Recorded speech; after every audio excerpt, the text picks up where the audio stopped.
Menim, da je glavna težava študentskih organizacij, tako kot tudi številnih drugih zadev v Sloveniji, ne obstoji dovolj učinkovite pravne države.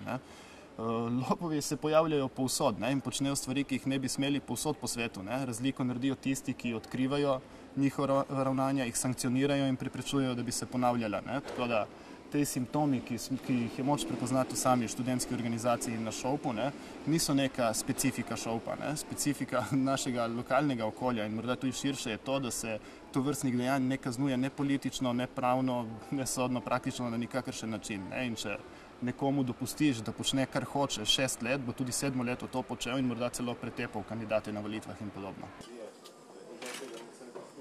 Praktično že od same ustanovitve študentske organizacije Univerze na Primorskem smo študenti opozarjali na razne nepravilnosti in niti ni več skrivnost, da tudi domnevna kazniva dejanja in podobno. Nihče ni ukrepal, volitve so se množično ponarejale oziroma se jih je vedno izpeljalo na tak način, da so mesta v študentskem zboru ponovadi vsaj v večini zasedali tisti, ki so prisegali praktično osebno, direktorju študentske organizacije, ne pa študentom in ostalim. In na točki, ko je neka organizirana skupina študentov ugotovila, da bi lahko z volitvami pač prevzela organizacijo oziroma so ustvarjale njene vsebine, da so se jih lotili fizično, ker drugače pač niso več mogli. Vse ostala sredstva so že izčrpali. Kako pa komentirate zadnje volitve v študentski zbor ŠOUP-a? Bilo je 12 mest, 12 kandidatov, 11 so jih zavrnili. Mislim, da se te zadnje volitve niso v ničem razlikovali recimo od prvih, drugih, morda tudi tretjih. Osebno dogajanje okoli študentske organizacije spremljam in sem bil tudi osebno vpleten vanj, recimo da zadnjih 5-6 let. In v tem času lahko z gotovostjo samo za ene volitve trdim, da niso bile, dajmo reči, ugrabljene, ukradene, uzurpirane.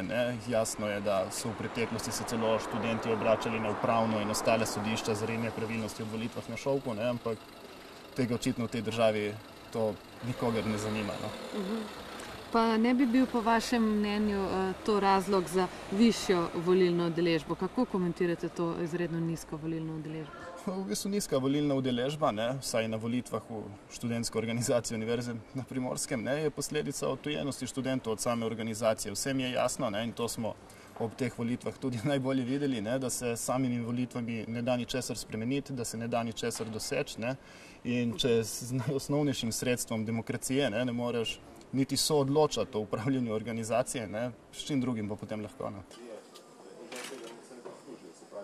Iz izkušnje, ki sem jo pridobil v večletnem delovanju na ŠOUP in tudi v študentskem organiziranju nasploh, lahko rečem, da celo v primerjavi z ostalimi študentskimi organizacijami, kot sta mariborska in ljubljanska, ki tudi ne delujeta idealno, da celo v primerjavi z njima ŠOUP ne izpolnjuje niti teh minimalnih standardov za aktivno vključenost v življenje študentov, njihovo organiziranje, združevanje in aktivizem.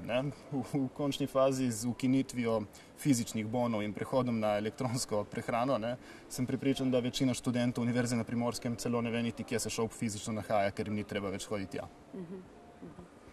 Pa kako komentirate to? Je ŠOUP pač sam sebi namen ali študenti ne rabijo takšne organizacije na Koperskem?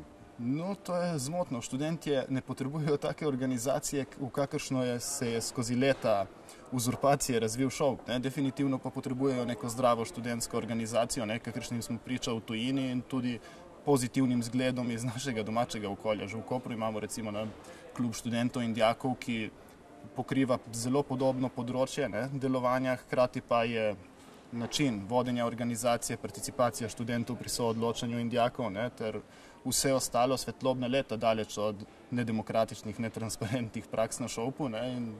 Tako organizacijo študentje potrebujejo, vendar ta organizacija na našo žalost, mojo in tudi širše javnosti, pač ŠOUP enostavno ni več. Še komentar na delo predsednika in direktorja organizacije? V samem delu predsednika organizacije, če imamo v mislih aktualnega predsednika Marka Pavliča, se ne bi kaj preveč izjašnjeval, ker mislim, da tudi njegovo delovanje ni posledica nekih njegovih vzgibov, želja in pričakovanj, ampak izvrševanje tuje volje.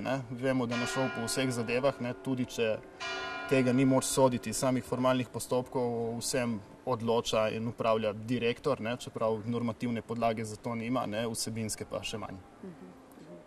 Mislim pa, da celotna javnost dobro sodi delo direktorja oziroma večnega direktorja Šoupa, zato je tudi precej nepriljubljen v javnosti, ne uživa nikakršne kredibilnosti in kot tak tudi, po mojem mnenju, kot bivšega takratnega študenta, ne bi smel na nikakršen način zastopati študentov, ne pa govoriti o njihovem imenu in podobno. Jaz se bojim v principu, da je za vse skupaj prepozno in da študentsko organiziranje na Obali čaka en nov začetek, če temu lahko tako rečem, ker voditi zgodbo naprej v obliki in na način, kot jo je Šoup zadnjih 6-7 let, v tem enostavno ne vidim prihodnosti in morda bo potrebno začeti vse iz ničega.